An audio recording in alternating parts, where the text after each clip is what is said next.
இந்த பதிவை பார்த்துட்ருக்கிற உங்கள் எல்லாருக்குமே வணக்கம். நீங்கள் எல்லோரும் ரொம்ப நல்லா இருக்கீங்கன்னு நம்புகிறேன். நானும் ரொம்ப நல்லா இருக்கேன்.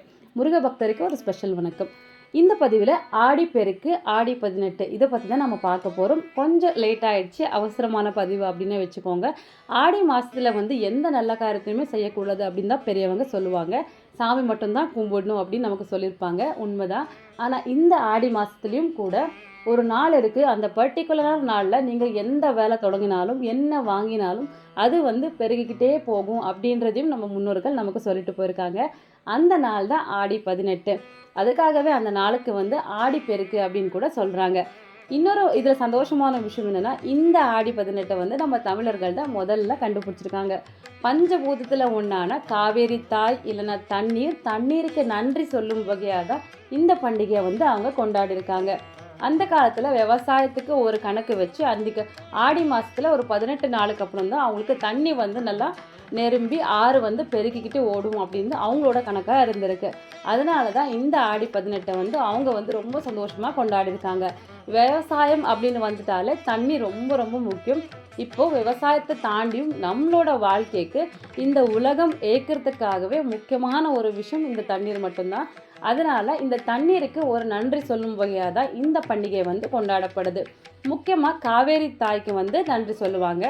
ஆனால் காவேரி தாய் அப்படின்றதையும் தாண்டி தண்ணி, ஆறு, நதி, கிணறு எங்கே இருந்தாலும் நாம் தாராளமாக பூஜை செய்யலாம். எல்லா நதிகளும் இந்த காவேரி தாய்க்கும் சமம் அப்படின்னு நான் சொல்லுவேன். இந்த வருடம் இந்த சிறப்பான நாள் ஆகஸ்ட் 3ஆம் தேதி தான் வருது. அதுவும் சனிக்கிழமை தான் வருது. சனிக்கிழமை வந்ததுனால இந்த ஆடிப்பெருக்கில் நாம் நல்ல வேலை செய்யக்கூடாதா அப்படின்னு நீங்கள் யோசிச்சிங்க அப்படின்னா கண்டிப்பாக இல்லை. அந்த ஆடிப்பெருக்கு அப்படின்றத எந்த நாள் வேணாலும் வரட்டும், அதனால் ரொம்பவே சிறப்பான நாளாக தான் இருக்கும். கண்டிப்பாக அன்றைக்கி நீங்கள் எந்த வேலை துவங்கினாலும் எந்த தடையும் இல்லாமல் கண்டிப்பாக அந்த வேலை உங்களுக்கு வெற்றியாக தான் முடியும். இந்த ஆடிப்பெருக்கில் நாம் என்னென்ன செய்ய போகிறோம் அப்படின்னு பார்த்தீங்கன்னா, சில பேர் தாலி கயிறை கண்டிப்பாக மாற்றுவாங்க. சில பேர் நதிக்கரையில், ஆற்றுக்கரையில் வழிபாடுகள் செய்வாங்க. முடியாதவங்க பார்த்தீங்கன்னா வீட்டில் கூட வழிபாடுகள் செய்வாங்க. இதை 3 பற்றியும் நான் கொஞ்சம் விரைவாக சொல்லிக்கிறேன். கூடவே எல்லாருக்கும் இன்னொரு டவுட் இருக்கும். ஏன்னா நம்மளோட அக்ஷய திருதியை மாதிரியே இந்த ஆடி பெருக்குக்கு பார்த்திங்கன்னா தங்கம் வாங்கலாமா, வெள்ளி வாங்கலாமா, அது வாங்கலாமா, இது வாங்கலாமா, இப்படி ஏகப்பட்ட கேள்விகள் இருக்கும். கண்டிப்பாக தங்கம், வெள்ளி இதை எல்லாத்தையுமே தாண்டி இந்த ஆடி பெருக்கில் நாம் வாங்க வேண்டிய முக்கியமான பொருட்கள் மஞ்சள், அதுக்கப்புறம் உப்பு.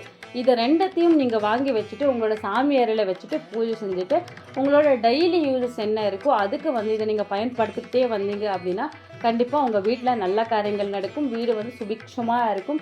அன்பும் இன்பமும் சேர்ந்தே இருக்கும். மற்றபடி தங்கம் தான் வாங்கணும், வெள்ளி தான் வாங்கணும், அது கடன் பட்டு வாங்கணும் அப்படிலாம் எந்த ஒரு நெசசிட்டியும் இல்லை, கட்டாயமும் இல்லை.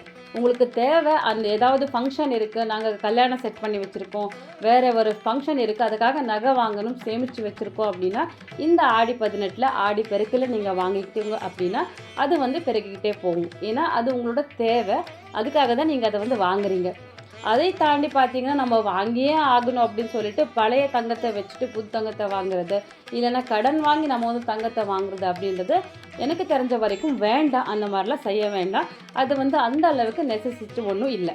அதுக்கப்புறம் பார்த்தீங்கன்னா கடை திறக்கலாமா, ஏதாவது புதுசாக நாம் கட்டி வச்சுருக்கோம் அந்த கடையை நாம் திறக்கலாமா அப்படின்னு கேட்டிங்கன்னா ரொம்ப ரொம்ப சிறப்பான நாள். இந்த நாளில் நீங்கள் எந்த கடையாக இருந்தாலும் உங்களோட திறப்பு விழாவை வச்சுக்கலாம்.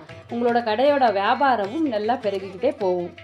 வீட்டில் நாம் எப்படி இந்த ஆடி பெருக்கை வழிபடலாம் அப்படின்னு கேட்டிங்கன்னா, வீடை எப்பவும் போல் சுத்தம் பண்ணி வச்சுட்டு வீட்டில் ஒரு செம்பில் சுத்தமான தண்ணியை நிரப்பிட்டு அதில் கொஞ்சமாக மஞ்சள் பொடியும் கொஞ்சமாக பூ போட்டுட்டு சாமி அறையில் வச்சுக்கோங்க. இந்த தண்ணியை நீங்கள் காவேரி மாதாவாக நினச்சிட்டு வணங்கணும். அந்த காவேரி மாதாவுக்கு நைவேத்தியமாக பார்த்தீங்கன்னா சீசனெல்லாம் எந்த ஃப்ரூட் அவைலபிளாக இருக்குதுன்னு பாருங்கள். உங்கள் வீட்டுக்கிட்ட என்ன இருக்கோ அதை நீங்கள் வச்சுக்கலாம்.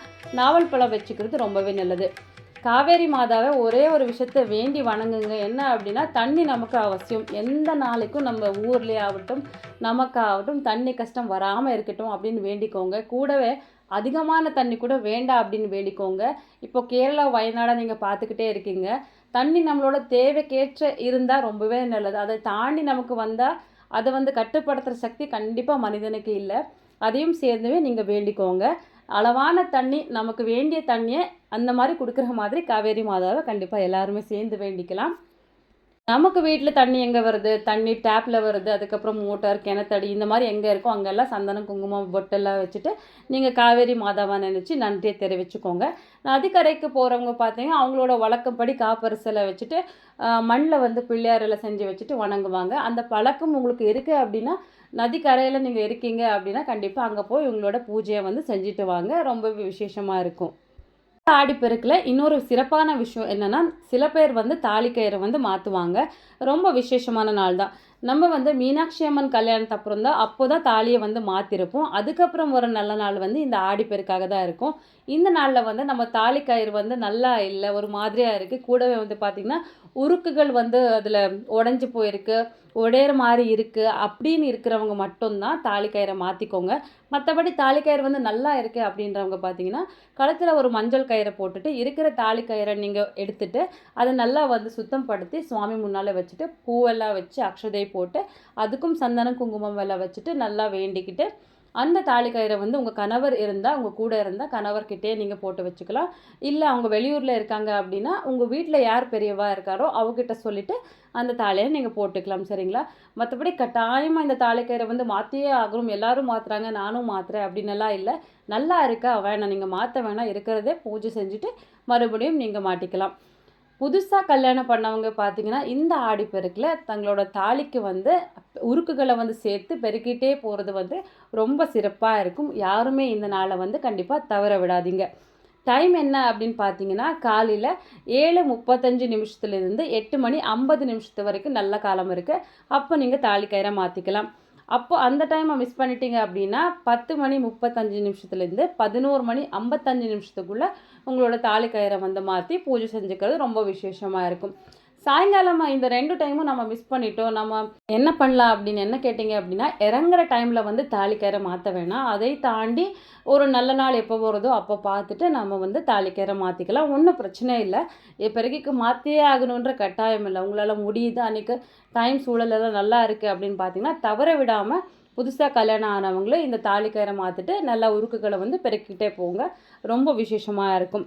நான் சொன்ன மாதிரி ஏற்கனவே சொன்ன மாதிரி இந்த பண்டிகை வந்து ரொம்ப முக்கியமாக தண்ணீருக்கு வந்து நன்றி சொல்லும் வகையாக தான் இருக்குது. எல்லாருமே காவேரி மாதாவுக்கு மடிலக்கி கொடுத்துட்டு நல்லா நன்றியை தெரிவிச்சுக்கிட்டு அளவாக நமக்கு தண்ணியை கொடு அப்படின்னு எல்லாருமே வேண்டிப்போம். காவேரி மாதாவும் இந்த ஆடிப்பெருக்கில் நல்லா பெருகிக்கிட்டே வந்து விவசாயிகளுக்கும் ரொம்ப சந்தோஷமாக இருக்கிற மாதிரி பார்த்துக்கிட்டோம் அப்படின்னு நானும் வேண்டிக்கிறேன். இந்த பதிவு உங்கள் எல்லாருக்குமே ரொம்ப பிடிச்சிருந்தது அப்படின்னு நம்புகிறேன். கூடவே பயனுள்ளதாக இருந்திருக்கு அப்படின்னு நானும் நம்புகிறேன். அப்படி இந்த பதிவு உங்களுக்கு பிடிச்சிருந்தது அப்படின்னா கண்டிப்பாக ஒரு லைக்கை தட்டி விட்டுருங்க. அதுக்கு எனக்கு ரொம்பவே மோட்டிவேட்டடாக இருக்கும். என்னோடய சேனல் நீங்கள் இப்போ தான் முதல் தடவையாக பார்க்குறீங்க அப்படின்னா கண்டிப்பாக சப்ஸ்கிரைப் பண்ணி வச்சுக்கோங்க. கூடவே பெல் ஐக்கானையும் ப்ரெஸ் பண்ணி வச்சுக்கோங்க. அடுத்தடுத்த வீடியோஸோட நோட்டிஃபிகேஷன் கண்டிப்பாக உங்களுக்கு வரும். தேங்க்ஸ் ஃபார் வாட்சிங். நன்றி, வணக்கம், பாய்.